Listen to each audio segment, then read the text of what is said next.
So the other day I was talking to a friend of mine, Chad. You guys know about Chad. I talk about him a lot. You remember this fucked up website. He's a fellow business owner like me, and he is struggling. Like most of us, he is really struggling. And as we were catching up, he was talking about how he started feeling like he's struggling more than ever. And I was kind of curious because I always want to hear what friends are going through and struggling with, but more importantly, what small businesses are struggling with. And so I said to him, tell me more. I really want to hear all about these challenges that you're facing. What do you think is going on? Why do you think you're having these problems? Talk to me. And boy, he let her rip. So, all right, I feel like it's harder than ever to succeed, that you're every step forward, you take 6 steps backwards, and it's harder to connect with consumers, harder to find them, connect with them, and let alone convert them. And, in all honesty, I can't say he's 100% wrong. I can't say he's 50% wrong. It is harder than ever to stay in business these days. And that doesn't include growing your business, that's just maintaining and plateauing and steadiness. And that's not a really great place to be. That's not a good place for any business to be, all right? And there's a lot more to it. There's a lot deeper essence and nuancing to it. So let's get into it after this, and let's see what we can do to help you and my buddy Chad feel a little less overwhelmed and stressed.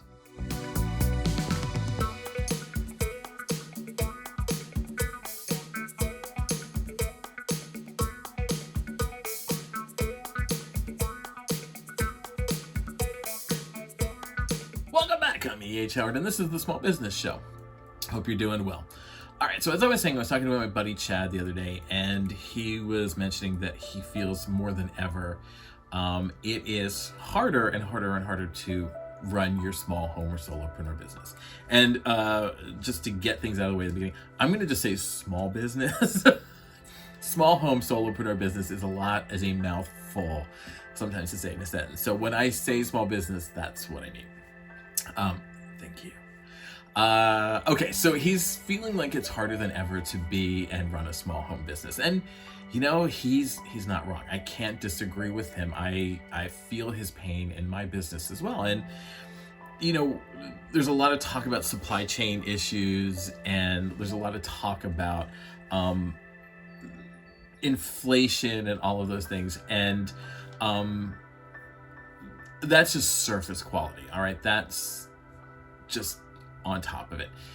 Things cost more. It's harder to get noticed. It's harder than ever to get noticed. And I can understand that because you have to work 3 times as hard, particularly as a small business, than you would with someone that has some deep pockets. And every time you turn around, there's somebody that wants, a discounted price, a sale price, what is their price kind of thing. And, love them or leave them, but the price gougers need to go. All right, so as I said, it's starting to feel like being a business owner these days. Small business owner is an extreme sport, and if we need to make the change, if we want to make some changes, we need to know what we're up against, right? We need to kind of see what it is we're fighting in order to know what we are fighting. And as I see it, there are 3 challenges that all of us are facing at the moment. And that is costs, as we've talked about. And we're going to get into more detail on these. Costs, getting noticed, and Freddie and Francine freebie. All right? And Freddie and Francine they're a personal hell of mine. But we'll keep it nice. All right. So let's look at these in a little bit more detail, all right? Let's kind of take each one of these one by one. And costs, I know we're in a post-pandemic, once-in-a-century recession, right? Like, there was no way that 2020 could have played out any different. The pandemic was going to sweep through this nation no matter what. We're not here to blame. We're not here to do any of that. And that's not really what Chad was concerned about, and that's not really what I'm concerned about. These issues of costs have been around for a long time, all right? It's been going on long before the pandemic went on, all right? Rents are skyrocketing through the roof. They have been since before the 2008 recession. To just have a website or a presence on the web costs more than it ever did. Software now it's a rental subscription basis. You can't buy it, take the hit, and then not have to upgrade again. So every month there's a cost down for rental. You got to pay for your Microsoft Word, you got to pay for your Adobe, you got to pay, whatever. And that doesn't include things like, advertising and marketing, SEO rankings, all of that stuff. And that's just the start of it.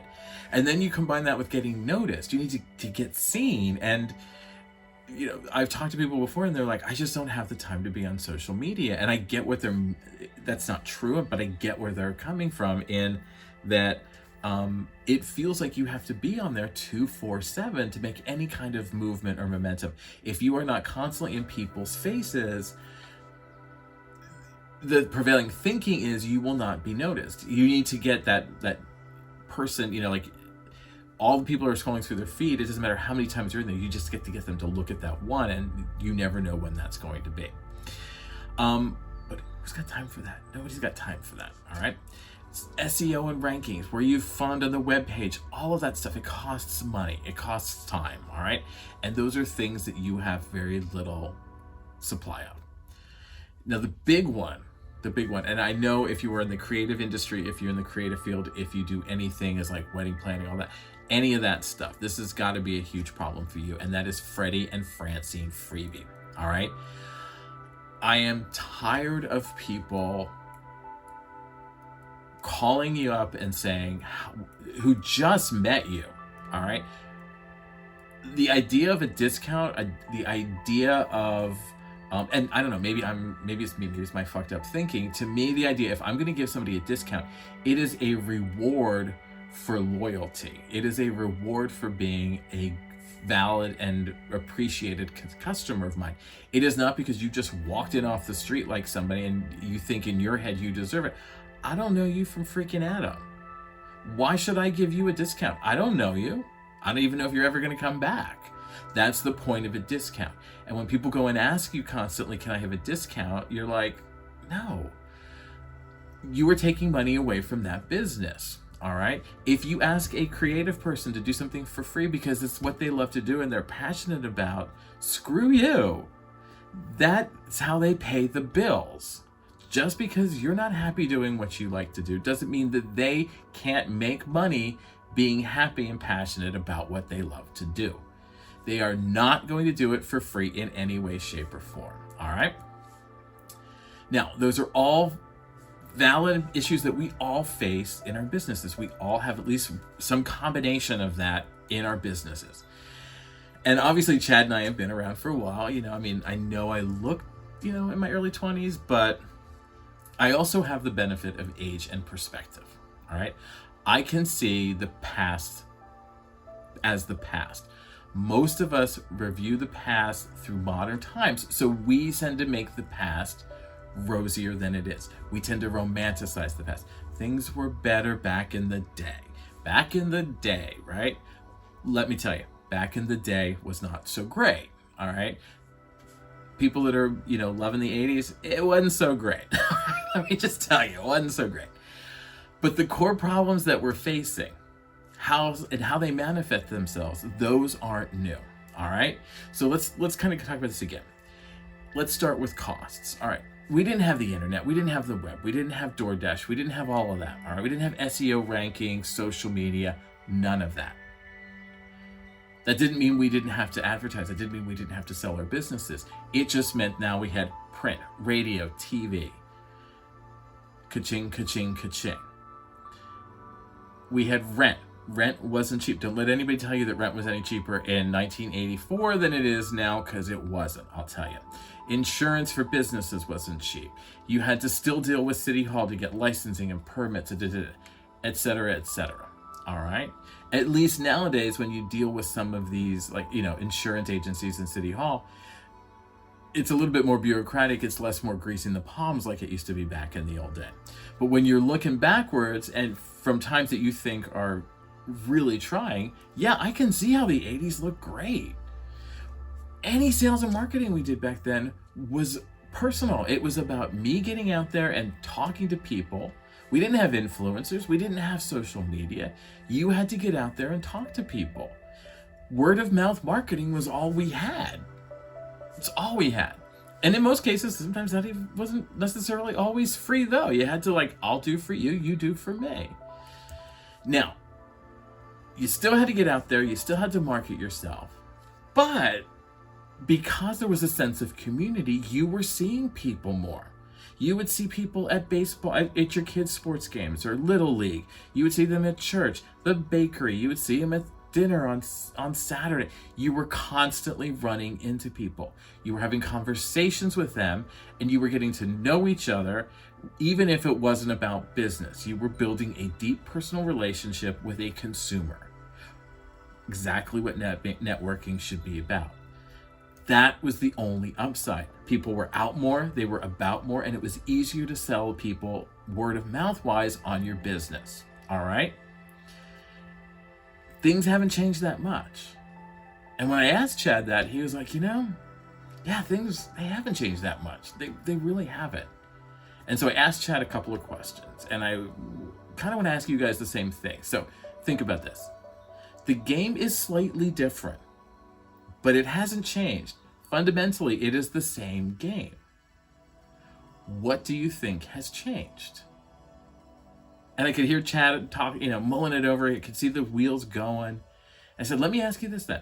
What do you think really is the issue that you're upset about? What is it you really feel like you're not getting that you're looking to receive? Could it be, might it be, that you are looking to build deeper personal connections with your consumers?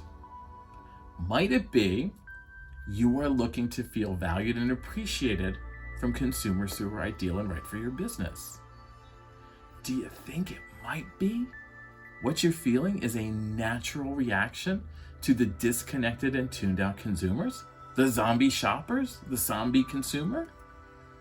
And I could tell Chad was pondering it. He was thinking it over, and he was like, And I said, the game is the same. The rules of the game are the same. The only thing that's different are the players. And I argue that today it's easier to connect with consumers who are ideal and right for you than it was back in the 80s. It's why you are drawn to social media, by its potential to reach that wide audience.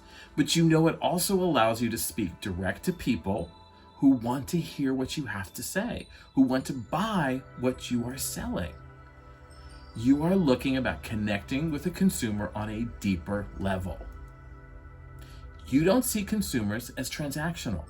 You don't give them a dollar amount, a dollar figure. You see your business as helping someone who is ideal and right for you, who understands and appreciates you, solve a problem or a challenge. And Chad was fidgeting in his chair. He was going all over the place, and I could tell what I was saying was resonating with him. And so I asked him, can we agree on a couple of things? And he's like, yeah, let's do that. I can agree. What do you throwing out there? And I said, can we agree that we all want better relationships with consumers who are ideal and right for us? Of course, Chad said. I said, can we agree that none of this is the consumer's fault? They have been conditioned to the idea of convenience. They've been told faster, easier, cheaper is in their best interest. It's like the reverse $6 million man. And I also said to him, can we agree that consumers have been trained to see it as a get what you want, when you want it, at the price you want it world? All of us, myself included, I'm just as bad, as we're intoxicated by it all. We're intoxicated by what they've sold us. How can we not be? We're only human, right? And it makes sense. Most of us can't make ends meet. Budgets are really tight, and cheap goods, that makes sense. Okay, so if they break down in 2 years, that's fine. It didn't cost me a lot of money. We also need to break out of the zombie shopper haze and help others do it. And I said, buddy, we need to deprogram the consumer. Deprogram? What the fuck? What are you doing? What are you talking about? He was yelling at me. And I said, but wait, that's what we're doing. We are breaking down old, antiquated ideas of thinking about buying and selling in business and replacing them with new ones. We are selling them, don't buy from me, don't buy from them in my cheap goods, buy from me. I'm a little bit more, but I'm worth it. I see what you're saying, he said. I totally get it. I'm getting where you're coming from. But I don't have the time and the energy to do all that. How do I still run my business and still connect with consumers who are ideal and right for me? None of us do. And who's to say all of those consumers out there in the everyone pool are right for us? They might be, but probably not. So let's step back for a moment, all right? Let's recalibrate a little bit. There is a divide, a chasm, if you will, between us and our consumers, the casual ones, the super fans. And it feels like that expanse is growing constantly, every day, farther and farther apart. And there's no way to cross it. Is there a way to cross it? And if we cross it, can we close it? And sure there is. There's gotta be, right? But it's gonna take some time and it's gonna take some work, but it can be done. And Chad said, how? And I said, Chad, buddy, come on, you know what I'm gonna say, right? We all know what I'm gonna say. So come on, say it with me. You focus inward on the clients you have to get them to buy more and share the experiences. You get them to sell the experience. And when we go into the everyone pool, and we're probably gonna jump our little feet in there, we're gonna be strategic about who we target and why. Because you don't have unlimited resources. So we have to use what little resources you have to their maximum advantage. And that makes sense, right? I mean, of course it does. Why wouldn't it? We know the challenges that we're facing. Now we need to discover how to bring it all together to help us. So I asked Chad, does any of that give you a glimmer of hope? Do you feel like maybe there might be a path forward to your better tomorrow? I do, he said. And I didn't think it would be plug and play when I started my business. I knew there'd have to be a little bit of work involved in it, but now I feel like it's doable, that I can make some forward momentum, that I can grow my business, that I can be valued, appreciated, and respected by the consumers who are ideal and right for me. And to which I responded, that's what it's all about. I'm E.H. Howard, and this has been The Small Business Show. If you like this video, like and subscribe below. To learn more about me, sell the experience, find your Betty, and a new American dream, visit ehhoward.com 24 hours a day, 7 days a week. We never close. It's always open. To always follow me on social media if you want to talk to me, be part of the conversation. I'm literally E.H. Howard everywhere. Don't forget to pop on over to Patreon where we can continue the conversation. You could learn the skills that you need to make all of this happen, to sell the experience and sell the experience that will help you build the new American dream. And I just want to say thank you for watching. I appreciate you taking time out of your busy schedule. We all are swamped. There's way too much to do in a day, and I appreciate you taking 20 minutes or so out of your day to spend it with me. Again, thank you. I will see you in the next video. Have a good one.